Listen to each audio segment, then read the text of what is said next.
turista falante de inglês ficou maravilhado ao ver as lindas cataratas do Niágara e, emocionado, bebeu um pouco de água fresca que caía do alto. Mas ao ver uma tabuleta de advertência, começou a gritar e a pedir socorro. Foi levado imediatamente ao hospital mais próximo, onde foi internado na sala de emergência. O que acontecera foi que o homem havia lido uma placa com o aviso Poison, cujo significado em sua língua é veneno. Portanto, seu comportamento e sua atitude foram uma reação bastante lógica. Ao chegar ao hospital, o turista começou a gritar: "Bebi um pouco de água das cataratas do Niágara, mas vi uma placa que dizia Poison. Dê-me um antídoto agora mesmo. Creio que o veneno já se espalhou por todo o meu corpo." O médico, ao ouvir estas palavras, começou a rir e logo disse: "Pare com todo esse escândalo e levante-se, senhor. O aviso que o senhor viu não dizia Poison. O que estava escrito era a palavra francesa poisson, com um S a mais que a palavra poison. A palavra poisson em francês significa peixe. Portanto, a placa avisa que a água foi reservada para a proteção dos peixes. O pensamento muda a atitude de uma pessoa. Esse princípio se aplica à vida cristã. Tudo depende do seu pensamento, que é um fator importante capaz de mudar o rumo do seu destino. Mudanças sociais e econômicas só poderão ser superadas por meio de um novo pensamento. Não devemos permitir que nos vençam as enormes ondas das circunstâncias negativas. Pelo contrário, devemos navegar ao ritmo das ondas do caos e das dificuldades para chegarmos ao porto da paz e da prosperidade. Isso se consegue unicamente por um pensamento ativo e afirmativo. Não posso não nos leva a lugar nenhum. Nossa declaração deve ser sempre: tudo posso. Não devemos permitir que nossa língua seja tentada a dizer: não posso, não creio que o possa fazer bem, não me sinto capaz. Essas formas levam-nos a um abismo mais profundo de desesperança e frustração. Não se dê por vencido. Alguém que se der por vencido comerá o fruto da morte e da destruição.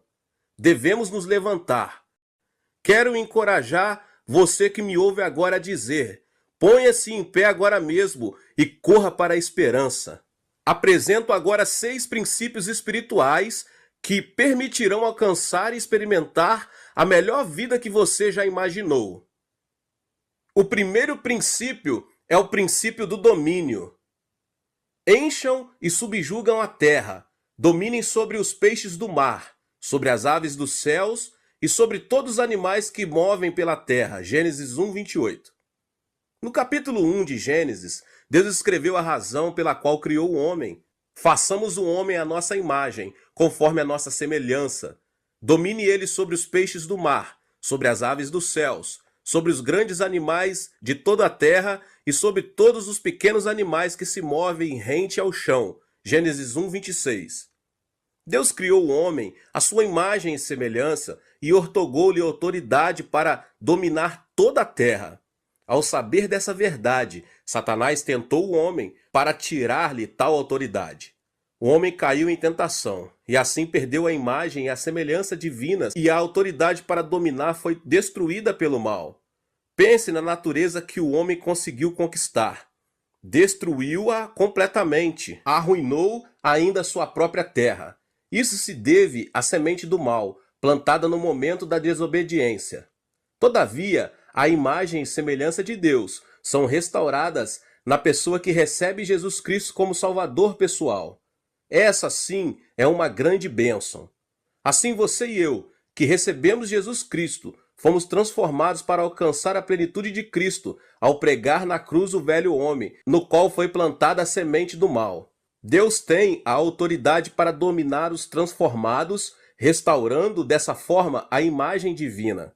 Portanto, não esqueça de que nós, os cristãos, nunca seremos vencidos nem derrotados, porque a vitória é nossa. A Bíblia diz: portanto, se alguém está em Cristo, é nova criação. As coisas antigas já se passaram, eis que surgiram coisas novas, 2 Coríntios 5,17. Você e eu não somos mais escravos do destino, das circunstâncias e da vida cotidiana, glória a Deus. Ao contrário, temos autoridade para dominar toda a terra. Dói-me no coração, meus irmãos e irmãs, quando eu vejo alguns cristãos que não usam esse potencial que o próprio Deus lhes deu. Cabe enfatizar que Deus nos deu a bênção para criar, dominar e subjugar.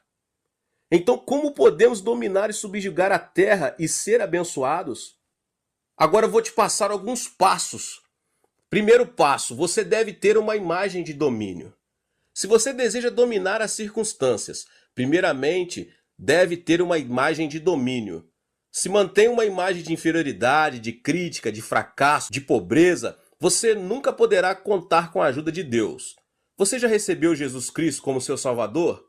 Então confesse: fui criado à imagem de Deus em Cristo Jesus. Tenho a bênção e a autoridade para dominar e subjugar. Portanto, tenho êxito em todas as coisas e saúde. Minha alma prospera e tenho vida em abundância. Deus operará segundo a nossa fé. É preciso declarar isso. Em resumo, peço a você que mantenha uma imagem de autoridade sobre o destino e as circunstâncias.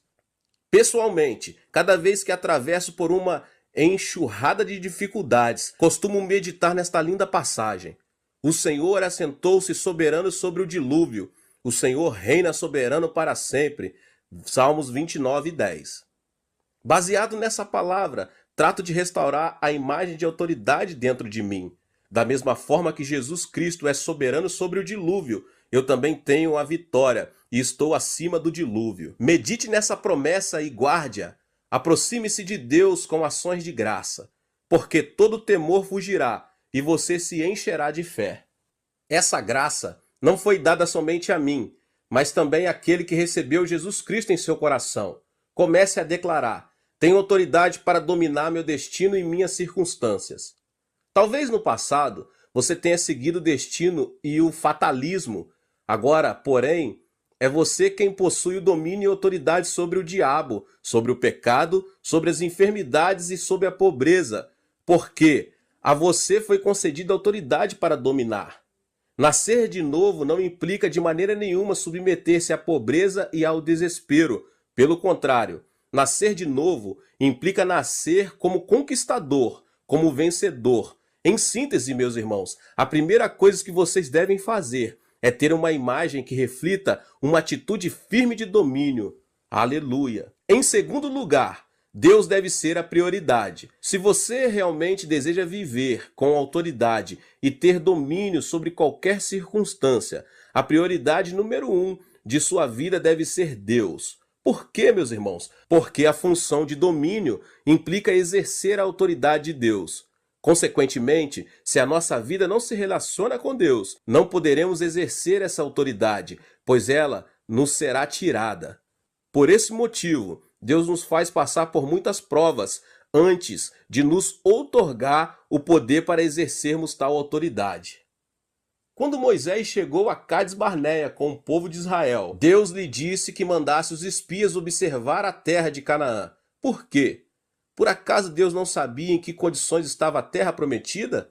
De forma alguma ele o ignorava. Mas Deus queria provar o coração do seu povo antes de lhe outorgar autoridade para exercer o domínio sobre a terra de Canaã.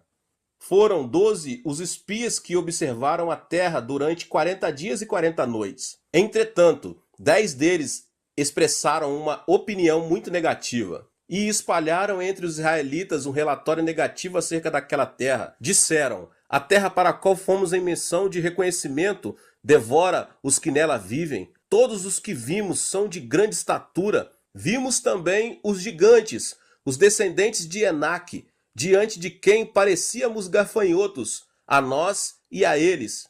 Números 13, 32, 33. Ao ouvir estas palavras, todo o povo de Israel clamou durante a noite toda que seria melhor voltar para a terra do Egito. Mas observe como Josué e Caleb apresentaram uma informação completamente diferente da anterior. Somente não sejam rebeldes contra o Senhor e não tenham medo do povo da terra, porque nós a devoraremos como se fosse pão. A proteção deles se foi, mas o Senhor está conosco. Não tenham medo deles. Números 14, 9. Os 10 espias mantinham o coração impuro. Suas motivações estavam distantes de Deus. O Senhor não era prioridade na vida deles. A negatividade dessas pessoas era previsível. No entanto, Josué e Caleb mantinham uma atitude positiva, reflexo de uma vida em que Deus era a prioridade. A esperança deles era óbvia, pois tinham uma atitude positiva, porque conheciam e confiavam no Senhor. Como consequência, os 10 espias morreram no deserto, com o restante do povo de Israel que havia murmurado. Somente Josué e Caleb conseguiram entrar na terra prometida, conquistaram, assim, sua herança e alcançaram o destino que Deus lhe havia preparado.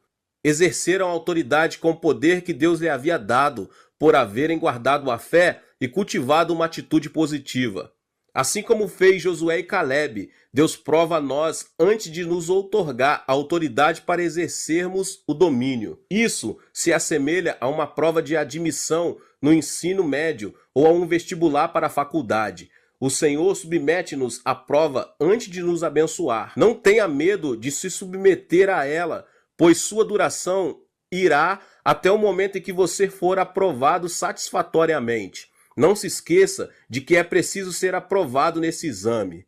Ninguém que põe a mão no arado e olha para trás é apto para o reino de Deus. Lucas 9:62. Devemos manter uma atitude positiva diante da prova e marchar avante, pensando que à nossa frente temos uma possibilidade ilimitada.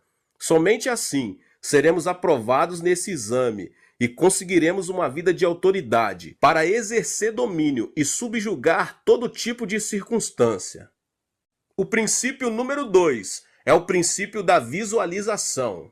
Moisés então fez uma serpente de bronze e a colocou num poste. Quando alguém era mordido por uma serpente e olhava para a serpente de bronze, permanecia vivo. Números 21, 9. O princípio da visualização é a chave para uma pessoa ser abençoada. Vejamos na Bíblia o que Jesus disse a Nicodemos. Da mesma forma como Moisés levantou a serpente no deserto, assim também é necessário que o Filho do Homem seja levantado, para que todo o que nele crer tenha a vida eterna. João 3, 14 e 15. Há uma mensagem muito importante nessa passagem. Jesus veio a este mundo para redimir a humanidade do pecado. O fato de Jesus ter dito é necessário que o Filho do Homem seja levantado implica que nós já fomos picados pela serpente.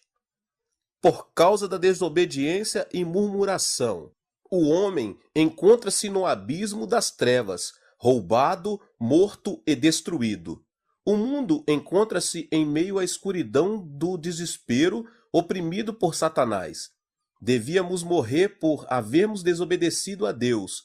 Entretanto, Jesus nos disse: é necessário que o Filho do Homem seja levantado. Em resumo, isso significa que Jesus seria crucificado e ali abateria toda a influência de Satanás e, consequentemente, todo aquele que olhar para Jesus crucificado será transportado da escuridão para a luz, da morte para a vida. Esse é o princípio da visualização no reino de Deus. Deus abençoou Abraão por meio desse mesmo princípio espiritual. Quando o patriarca se encontrava em uma idade avançada, frustrado por não gerar um filho, Deus apareceu a ele e disse-lhe para contar as estrelas dos céus, lá em Gênesis capítulo 15. A partir deste instante, Abraão começou a visualizar uma numerosa descendência com os olhos da fé. Como consequência disso, transformou-se em pai de multidões. Cabe lembrar que algumas pessoas têm usado esse princípio de maneira incorreta. A esposa de Ló, por exemplo, no momento da destruição da cidade de Sodoma e Gomorra, Deus havia advertido Ló e sua família a que não se olhasse para trás e não parassem. Mesmo assim, a mulher olhou para trás e transformou-se numa estátua de sal, está em Gênesis 19. O pecado dessa mulher foi olhar para trás. Ao ver a destruição de Sodoma e Gomorra, ela também foi destruída. Eva também é um exemplo disso. Seu pecado deveu-se ao uso incorreto do princípio da visualização. Vendo que a árvore era boa para se comer, atraente aos olhos e desejável para ela se obter discernimento, ela comeu do fruto e deu ao seu marido. Gênesis capítulo 3. O rei Davi foi outro que fez mau uso desse princípio espiritual. Enquanto todo o exército de Israel travava uma batalha feroz com os amonitas, Davi permanecia na cidade de Jerusalém. Numa certa tarde, ao passear pelo terraço do palácio, observou uma mulher muito bonita. Mandou-a buscar e cometeu adultério.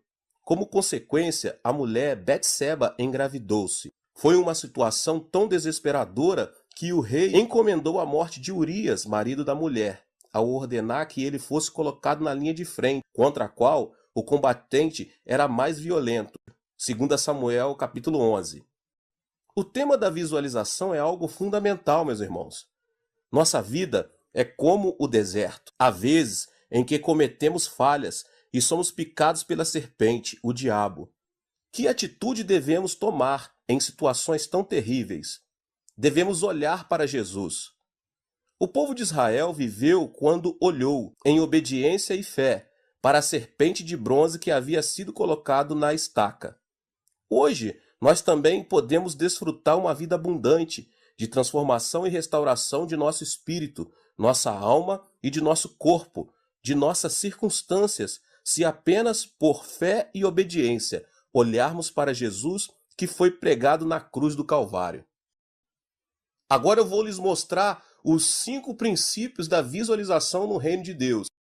O primeiro princípio é: visualize o perdão. Ninguém pode escapar do perdão, pois todo ser humano é pecador. Todos, por serem descendentes de Adão, nasceram com pecado. Isso é como a cor de pele de um bebê. O tom da pele dos pais define-o completamente. À medida que vivemos neste mundo, no qual proliferam o pecado e a injustiça, o ônus do pecado apresenta-se de forma inegável. Como podemos nos livrar do peso do pecado? Por meio da religião? Não. Por meio do dinheiro? Muito menos. A única maneira de nos livrarmos do pecado é olhando para Jesus Cristo, que foi pregado na cruz do Calvário. Somente olhando para a cruz de Cristo, seu sacrifício e derramamento de sangue, é que podemos sentir alegria indescritível e convicção do perdão de nossos pecados. Em Hebreus 9:22 diz: sem derramamento de sangue não há perdão. O segundo princípio da visualização é: visualize a unção e a plenitude do Espírito Santo. Ao olhar para Jesus Cristo, que derramou seu sangue, experimentamos a unção do Espírito Santo. Olhe para Jesus Cristo que sofreu por você. Se fizer isso, o Espírito de Deus descerá sobre você e você começará a falar em outras línguas, de acordo com o que o Espírito o conceder falar. Visualize a cruz e nela o Senhor. Somente a pessoa redimida pelo sangue de Jesus Cristo receberá a plenitude do Espírito Santo, que agirá e transformará o seu coração, para que ela se torne terra boa e fértil e produza bons frutos a 100, 60 e 30 por 1, conforme diz a palavra de Deus. Você deve beber da água da vida do Espírito Santo que provém de Jesus. A plenitude do Espírito Santo encherá seu espírito, sua família e tudo o que cerca sua vida até o ponto em que todo problema, toda preocupação, toda ansiedade estarão submersos no poder do Espírito Santo. O terceiro princípio da visualização do reino de Deus: visualize a saúde. Antes de ser crucificado, Jesus recebeu 39 chibatadas, de acordo com a tradição. Sua pele foi rasgada, seu corpo todo ficou manchado de sangue. Por que motivo ele teve de sofrer de maneira tão dolorosa? A Bíblia responde essa pergunta da seguinte forma, em 1 Pedro 2,24. Por suas feridas vocês foram curados. Jesus sofreu tudo isso com o propósito de nos dar saúde. Portanto, qualquer tipo de enfermidade mental, física, pode ser curada se for observada com fé a obra de Jesus Cristo, que foi ferido por nossas enfermidades, e pelas suas feridas fomos curados, Isaías 53. O quarto ponto é: visualize a sua prosperidade. Jesus morreu na cruz para desfazer também os espíritos e as ervas daninhas de nossa vida. O Senhor viveu em meio à pobreza, começou a vida numa manjedoura. Até o momento de sua morte não teve onde reclinar a cabeça. Qual a razão de o Filho de Deus ter vivido na pobreza? A Bíblia nos explica claramente: pois vocês conhecem a graça de nosso Senhor Jesus Cristo, que sendo rico, se fez pobre por amor de vocês, para que por meio de sua pobreza vocês se tornassem ricos. 2 Coríntios 8:9. Nenhum pai vai querer que seu filho viva no meio da pobreza e da miséria. Mas ainda, uma das razões por que os pais trabalham duro é o desejo de dar a seus filhos melhor qualidade de vida, como parte de sua herança. A Bíblia também afirma isso e ensina da seguinte maneira: Cristo nos redimiu da maldição da lei quando se tornou maldição em nosso lugar, pois está escrito: maldito todo aquele que for pendurado no madeiro. Isso para que em Cristo a bênção de Abraão chegasse também aos gentios, para que recebêssemos a promessa do Espírito Santo mediante a fé. Gálatas 3, 13 e 14. A bênção da prosperidade do espírito, da alma e do corpo é uma graça básica e essencial que recebemos ao crermos em Jesus Cristo. O quinto e último ponto dos 5 princípios da visualização no reino de Deus é: visualize a esperança no reino dos céus. O homem é um peregrino. Nenhum ser humano pode viver nessa terra eternamente. A Bíblia declara que é a sua vida? Vocês são como a neblina que aparece por um pouco de tempo e depois se dissipa. Tiago 4,14. Isso significa que chegará um momento em que teremos de deixar nosso corpo. Haverá quem receba a vida eterna e quem receba a condenação eterna. O que faz a diferença? A fé em Cristo Jesus. Aqueles que tiverem recebido Jesus como seu Senhor e Salvador pessoal receberão a vida eterna, e aqueles que tiverem recusado receber Jesus serão condenados ao castigo eterno. Todos os que tiverem crido em Jesus terão a vida eterna, serão ressuscitados no dia da segunda vinda de Cristo e viverão com o Rei dos Reis eternamente. A razão por que Deus redime o nosso espírito, abençoa a obra de nossas mãos e sara o nosso corpo deve-se ao desejo de permitirmos usufruir a expectativa de vida do reino de Deus. Portanto, não desanime por causa das adversidades que a vida lhe apresenta. Devemos manter a esperança no reino dos céus. Quem mantém o olhar no reino dos céus nunca submergirá no abismo da ansiedade e do fracasso. Ao contrário, sua vida se caracterizará por alegria e ações de graça. O princípio número 3 é o princípio da semeadura e da colheita. Outra ainda caiu em boa terra, deu boa colheita a 100, 60 e 30 por 1. Mateus 13, 8. É interessante observar que certos desertos foram transformados em terra fértil, por haver um rio próximo, e agora se tornaram locais habitáveis por qualquer organismo vivo. Não é por acaso que a origem e a expansão das civilizações antigas tenham ocorrido em lugares com rios. Por exemplo, a China antiga teve início na bacia dos rios Mekong e Salween. A Índia, nos rios Indo e Ganges. A civilização mesopotâmia entre os rios Tigre e Eufrates. O Egito no Nilo. No espírito de cada pessoa que recebeu Jesus Cristo no coração, flui a água viva do rio de Deus. Quem crê em mim, como diz a Escritura, do seu interior fluirão rios de águas vivas. Em cada pessoa que creu em Deus correrão rios de águas vivas, e isso lhe permitirá usufruir a graça abundante. Contudo, há uma questão muito importante. Por mais que tenhamos terra fértil à nossa disposição, se não semearmos, tampouco colheremos. Se desejarmos experimentar o poder de Deus, devemos plantar sementes de fé. Um grande incêndio havia destruído praticamente toda a cidade de Chicago. Os jornalistas e repórteres haviam corrido para transmitir todo o acontecimento. Foi nesse instante crítico que um repórter se aproximou do famoso pregador D.L. Moody para entrevistá-lo. pois vira que no meio das chamas estava a igreja do pastor. Pastor Moody, o Senhor tem pregado durante toda a sua vida que Deus é onipotente e que nada é impossível para ele. Minha pergunta é: por que Deus deixou que sua igreja fosse incendiada? Sorrindo, Moody respondeu: é que eu pedi a Deus uma igreja maior. E eis aqui a resposta dele.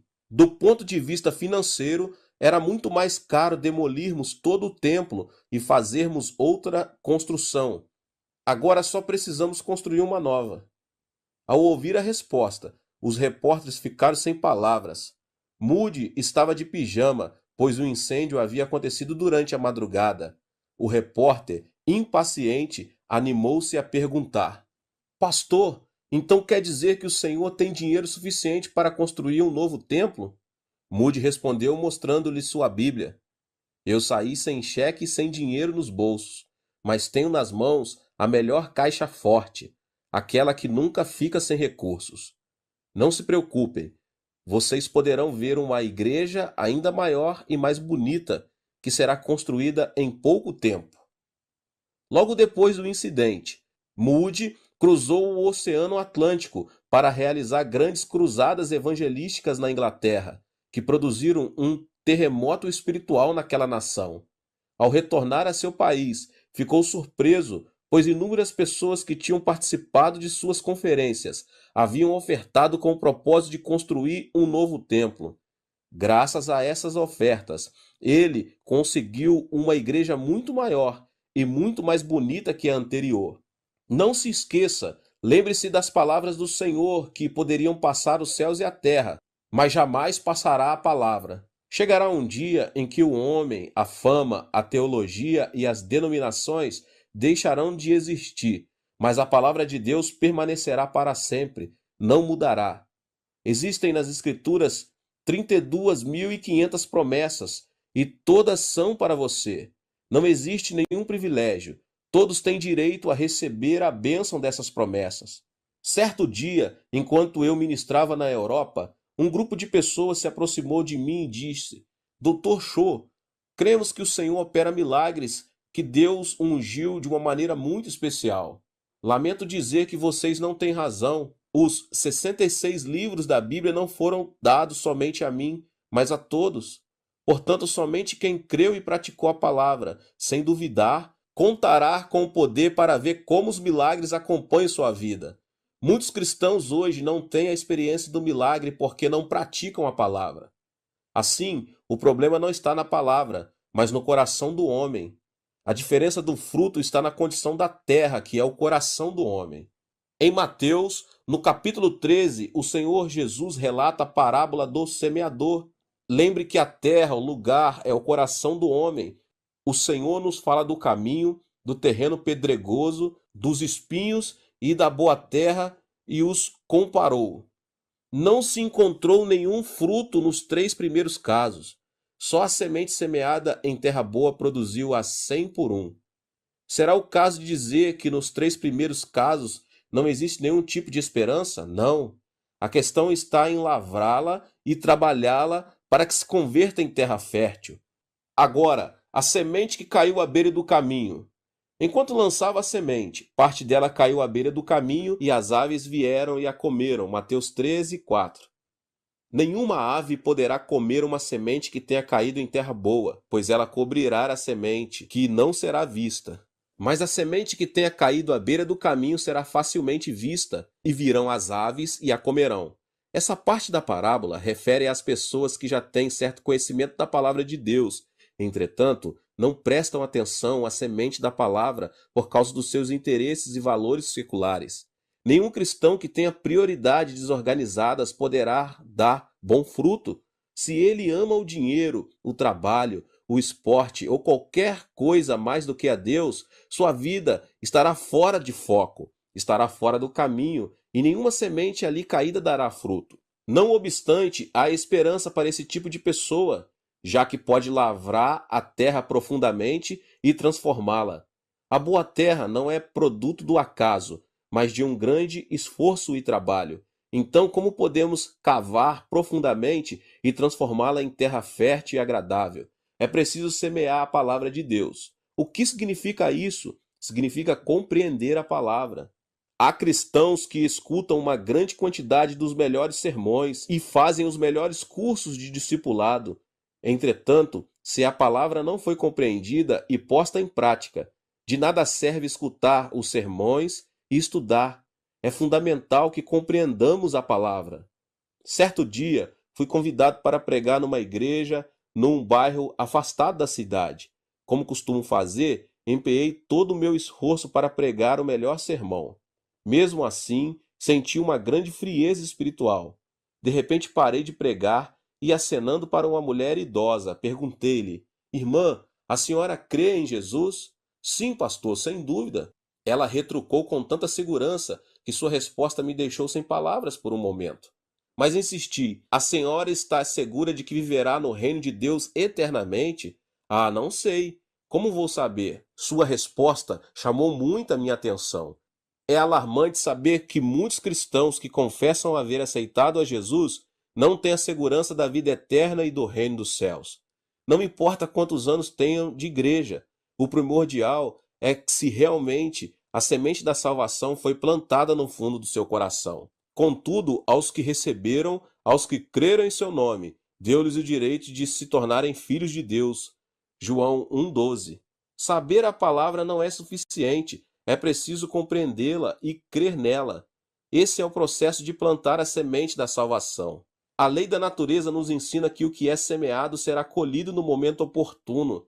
Portanto, se temos semeado a semente da salvação, devemos crer que colheremos o fruto da salvação. Se semeamos a semente da saúde em oração, colheremos o fruto da saúde.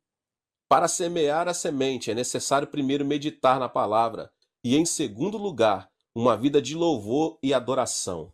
Em terceiro lugar, é também muito importante o estudo da palavra de Deus. Por meio de todo um processo na vida cristã, a pessoa conseguirá compreender a palavra e, dessa forma, colherá bom fruto da semente que plantou. É preciso obedecer à palavra. Uma vez compreendida a palavra, é importante dar o segundo passo, que consiste em obedecer a ela. A fé virá unicamente pelo canal da obediência. Por essa razão, a Bíblia diz: assim como o corpo sem espírito está morto, também a fé sem obras está morta. Tiago 2,26. Você sofre de alguma enfermidade? Medite na palavra que diz: por suas pisaduras fomos curados. Aceite o fato de que Jesus sofreu para que você receba saúde. Obedeça a palavra, pense e trabalhe como uma pessoa sã. Se você o fizer, Deus fará resplandecer saúde e sarará sua enfermidade. Lamentavelmente, meus irmãos, há muita gente que afirma: abençoa-me primeiro e obedecerei ao Senhor. Sara-me primeiro e seguirei o Senhor. Isso é como colocar uma locomotiva atrás dos vagões. A obediência precede a fé. A Bíblia nos ensina: a obediência é melhor do que o sacrifício e a submissão é melhor do que a gordura de carneiros. Portanto, não demore muito para obedecer à palavra de Deus, à medida que o Espírito Santo a revele a você. Esse é um método para fazer crescer o fruto da semente da palavra de Deus. Agora é preciso esperar com fé. A fé não deve ser confundida com emoção, pois ela está baseada na palavra de Deus. Por isso, ainda que nossos olhos não vejam, nossas mãos não toquem, nem nossos ouvidos ouçam coisa alguma, devemos nos firmar na palavra de Deus. De nada serve clamar: sim, eu creio, se nossa fé não está baseada na palavra. Pedro conseguiu andar sobre as águas porque creu na palavra de Jesus e dependeu somente dela, mas ao ver as ondas começou a se afogar. Se você compreendeu e obedeceu a palavra, creia que será feito e não tenha dúvida em seu coração. Será que isso é certo? Você nunca deve dar espaço ao temor e à dúvida. A respeito disso, tenho um caso interessante para contar. Quando menino, meu sonho era ser fazendeiro, e por impulso, um dia plantei uma batata no quintal de minha casa. Colocava água todos os dias para que crescesse rapidamente. Em minha ansiedade, passado alguns dias, cavei a terra para ver quanto havia crescido, mas para minha desilusão, não vi fruto nenhum. A questão era esperar até o outono, o tempo da colheita. Mas eu não era paciente o suficiente para esperar tanto tempo, pois naquela idade Esperar alguns dias parecia uma eternidade. A paciência é algo fundamental, não somente para os agricultores, como também para os cristãos. Devemos esperar com paciência e pela fé, até que a promessa seja cumprida. Nossos dias não serão somente de felicidade. Haverá momentos de tristeza e dor, mas lembre-se, para que a colheita seja boa e frutífera, deve haver dias de sol, de vento e de chuva. A vida cristã também é assim, nem sempre vai tudo bem para nós. Há dias de tempestade em que surgem problemas no trabalho e na família ou individuais ao sofrer alguma enfermidade. O importante é não vacilar diante de uma situação adversa, mas firmar-se ainda mais na rocha da palavra de Deus. Se tivermos compreendido e obedecido a palavra de Deus, devemos saber esperar o cumprimento da promessa. Ao ouvir uma fé como essa, Deus operará um milagre. É preciso confessar com a boca. Enquanto esperamos o fruto da palavra, é fundamental confessar com a boca pela fé. Temos de imitar Deus, que chama as coisas que não existem como se já existissem. A confissão da palavra é o broche de ouro que nos fará ver o fruto da promessa. Fui salvo, sou abençoado, estou são, meu Deus, pois suprirá tudo. Você não deve confessar segundo o seu estado de espírito. Confesse mesmo nos momentos mais caóticos e difíceis da sua vida e não deixe de confessar e crer que a promessa se cumprirá. Deus agirá e fará um milagre ao ouvir as confissões que saem de nossa boca. Agora, a semente que caiu no solo pedregoso, depois de semear, Deus sempre prova se a terra, uma pessoa, pode ou não dar fruto. O cristão que não tem raízes profundas é tentado a abandonar a semente da palavra e logo olhar para o que é mundano. Jesus diz que uma pessoa assim, sem caráter, é como uma semente que caiu em solo pedregoso. O que é um solo pedregoso? À primeira vista, só se vê terra. O problema é que nenhuma semente sobreviverá por muito tempo, mas morrerá, pois não poderá lançar raízes. No entanto, se tão logo conseguirmos remover as pedras, essa terra se converterá em terra melhor e ainda mais fértil. Por mais que o coração do homem seja tão duro como uma rocha, o amor de Deus pode remover qualquer pedra e amolecê-la até que se converta em terra boa. Agora, a semente que caiu entre os espinhos. Houve sementes que caíram entre espinhos, mas os espinhos cresceram e a sufocaram. Certo dia, enquanto eu dirigia uma conferência na Alemanha, aproximou-se de mim um jovem completamente bêbado e disse: "Impunha sua mão sobre mim para que receba cura." Eu só pude dizer: "Sou um pregador, não um mágico, para fazer desaparecer sua enfermidade." Notei que o desejo do coração dele não era conhecer ou crer em Deus, mas só receber a cura para o seu corpo. Deus nunca opera um milagre num coração cheio de mesquinharia como aquele. O coração de espinhos é uma referência à palavra que não pode dar frutos por causa da avareza e dos desejos mundanos. A semente que caiu entre os espinhos não dará frutos, pois os espinhos a sufocarão. No entanto, se tão somente conseguirmos remover os espinhos, essa terra também pode se converter em uma terra melhor, apta para dar frutos bons e abundantes. Em que condição está o seu coração? É a minha pergunta para vocês. Em alguma das terras mencionadas? Se for assim, não desanime, pois há possibilidade de se converter em uma terra boa. O coração que se exalta poderá ser perfurado pela espada da palavra, e o que estava frio pode ser aquecido pelo fogo do Espírito Santo. Portanto, meus irmãos, não desanimem. Seus corações podem se converter em terra melhor. Plante a palavra no seu coração, de Gênesis a Apocalipse. Converta-se em praticante da palavra e você se surpreenderá ao ver os frutos da bênção que Deus mesmo fará crescer. O quarto princípio é o princípio de dar e receber. Deem e lhe será dado. Uma boa medida, calcada, sacudida e transbordante será dada a vocês. Pois a medida que usarem também será usada para medir vocês. Lucas 6,38.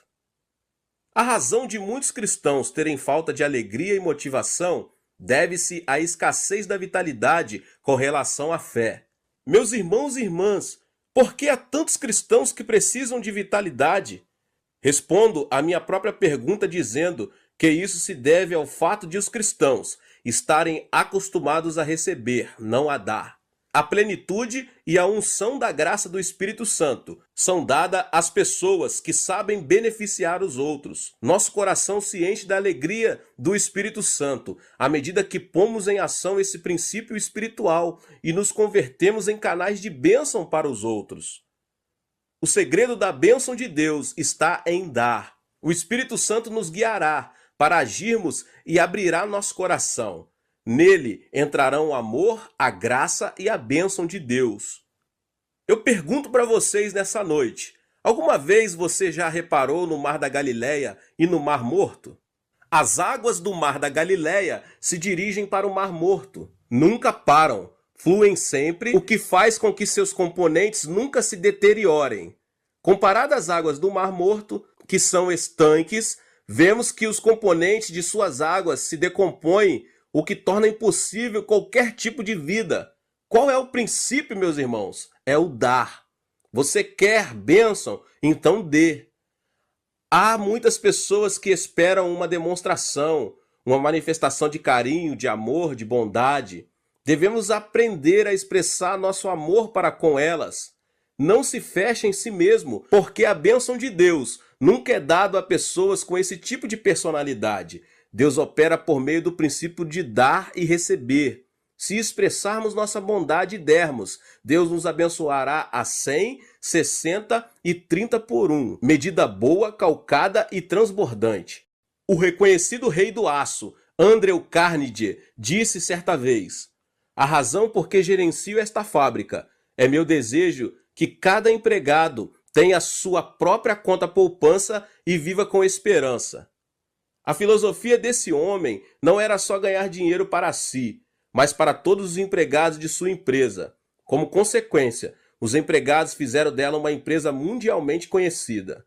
Muitos pastores estrangeiros têm me perguntado qual é o segredo do crescimento da igreja. A pergunta tem sido sempre a mesma. O que tenho de fazer para que a minha igreja cresça? Eles perguntam. Minha resposta é muito simples. Certifique-se de que cada membro da sua igreja está sendo abençoado e bem-sucedido, pois são eles que trarão bênção e sucesso para a igreja. O segredo para ter uma família sã também está nesse princípio. Você deve tomar a iniciativa de expressar amor e interesse por todos os membros de sua família. O problema de muitas famílias hoje, meus irmãos e irmãs, é que ninguém toma a iniciativa, interessam-se somente em receber. O princípio do mundo diz: melhor é receber do que dar. Mas o princípio espiritual do reino afirma: independentemente de o que você tem, dê e reparta com os outros. Deus explica claramente que primeiramente devemos dar, para dessa forma recebermos a bênção de Deus. A palavra de Deus é clara: dê e lhe será dado. O princípio número 5, o princípio da ordem durante a petição. Busquem, pois, em primeiro lugar o reino de Deus e a sua justiça, e todas essas coisas lhe serão acrescentadas. Mateus 6,33. Comece a orar não somente por suas necessidades, como também pela manifestação do reino de Deus aqui nessa terra. É primordial que os cristãos saibam ordenar corretamente suas prioridades. Sem dúvida, a maior delas deve ser Deus e amar aos outros como a nós mesmos. Lamentavelmente, meus irmãos, vejo muitas pessoas que inclinam a balança por um lado apenas. Amam a Deus, mas não amam o seu próximo. Muitos problemas sociais hoje são produto do egoísmo. Egoístas vivem de orgulho próprio, arrogância e injustiça. Isso traz muito prejuízo e faz com que muitos de seus próximos sofram. A relação com Deus é importante. No entanto, a relação com o próximo é de suma importância. Não amar ao próximo, mas amar a si mesmo não é aceitável na presença de Deus. Uma vida espiritual saudável e ideal mantém o equilíbrio vertical, amar a Deus, e horizontal, amar ao próximo. Amar a Deus e ao próximo. As prioridades devem ser ordenadas sobre essa base. E uma vez fundamentadas nisso, deve-se orar, pedir e praticar. Todo aquele que falhar em distinguir as prioridades maiores e menores encontrará o fracasso. Todo jovem que não tenha se esforçado vai se arrepender em sua velhice. Então, como organizar e reordenar nossas prioridades? Jesus explica com muita clareza no texto que acabei de nos falar. Busquem, pois, em primeiro lugar o reino de Deus e a sua justiça, e todas essas coisas lhes serão acrescentadas. Mas devemos buscar o reino de Deus. Devemos buscar primeiramente o reino de Deus. Isso implica buscar o reino de Deus por meio da cruz. O exército desse reino é composto por almas salvas de seus pecados pelo sangue de Jesus. Nenhum cristão participante desse grande exército guarda sua esperança e seu propósito aqui na terra, mas no reino de Deus, que permanece para sempre. Para o cristão, a vida terrena é apenas uma viagem em direção ao reino, o que implica manter um alto grau de fé. Depois de Adão, o reino de Deus começou a ser proclamado com a vinda de Jesus Cristo a este mundo, que estava submerso no pecado, na injustiça, na maldição, na enfermidade, na pobreza, na morte e outras coisas mais.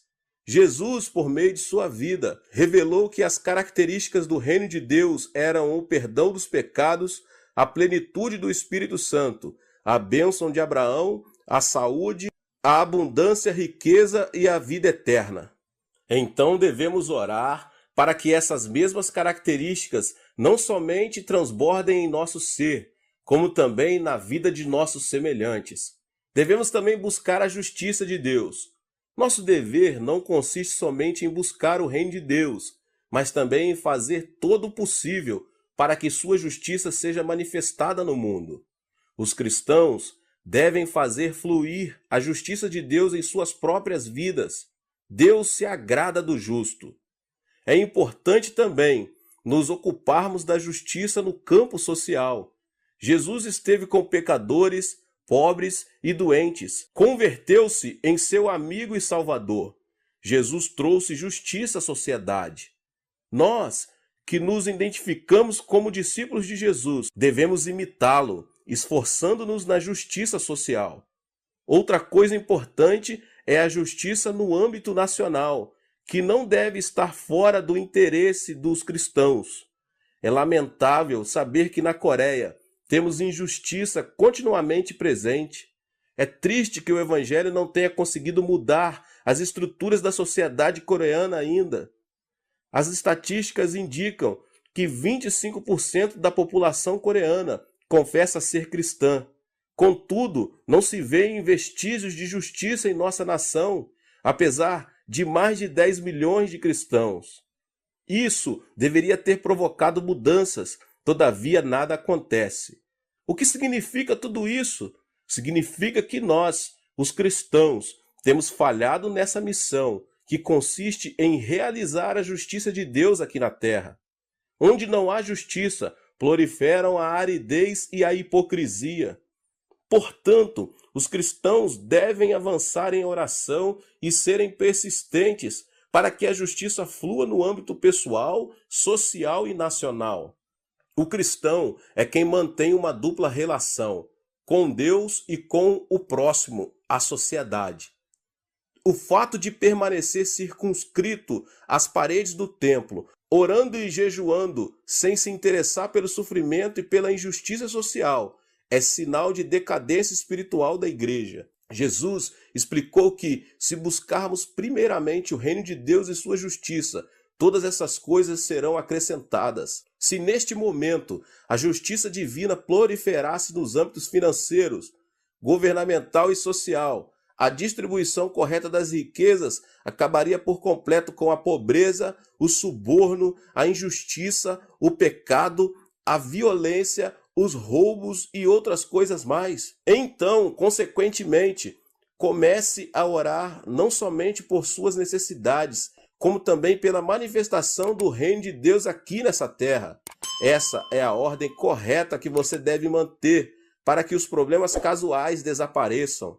Se você é um desses cristãos que tem o costume de orar somente por suas necessidades e não buscar primeiro o reino de Deus e a sua justiça, é muito provável que sua vida cristã esteja à deriva e precise de um rumo estável. O agricultor faz todo o possível para conseguir uma colheita bem-sucedida. Mesmo assim, a falta de chuva e sol pode prejudicar seriamente sua colheita. O que eu quero dizer com isso, meus irmãos? Quero dizer que é Deus que tem de abençoar, para que o homem seja abençoado. Se Deus não abençoar, todo o esforço do homem será vão. E o princípio e último, o princípio número 6, é o princípio da massa. O princípio da massa é um princípio da mesma natureza. As aves relacionam-se entre si, patos com patos, e formam grupos. Esse princípio também se aplica à área espiritual. Pessoas negativas relacionam-se com pessoas negativas. As positivas sentem-se mais à vontade com gente que tem a mesma percepção. Pessoas criativas querem estar ao lado de quem ama a criatividade, cada um segundo a sua espécie. O evangelista Marcos, no capítulo 5, narra como a filha de Jairo foi curada dramaticamente por Jesus.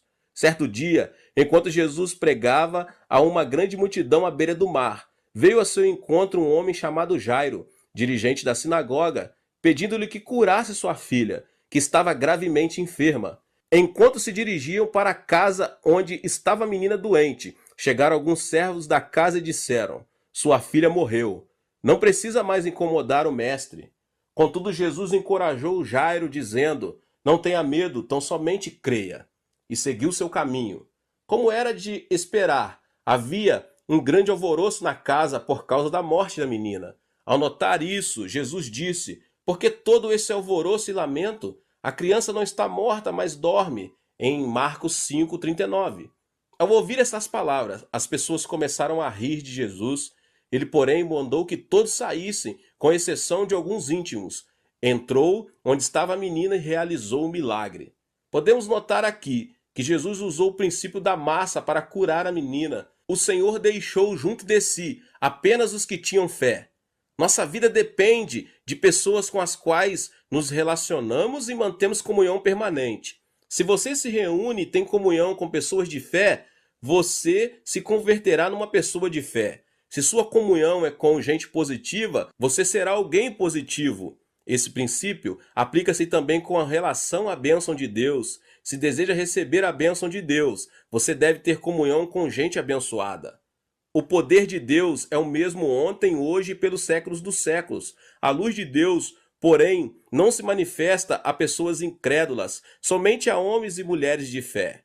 Jesus não realizou milagres em Nazaré, sua própria terra. Mas por quê? A Bíblia tem a seguinte explicação: ele não realizou muitos milagres ali por causa da incredulidade deles. Mateus 13:58. Jesus nunca faz milagres diante das pessoas que não creem em seu poder. Meus irmãos e irmãs, observem ao redor de vocês. Quem está rodeando vocês? Há muita gente negativa, pessimista, que vive se queixando de tudo e critica a todos? Digo isso porque num lugar assim é muito difícil fluírem a graça e os milagres do Senhor. Entretanto, se você está rodeado de pessoas de fé, então pode ficar tranquilo, porque o milagre será seu. A bênção de Deus é dada às pessoas que guardam uma fé positiva e criativa no coração. Portanto, se você deseja receber a bênção de Deus, certifique-se de pessoas positivas, que têm fé, que conservam a esperança. Glória a Deus! Que Deus abençoe a sua vida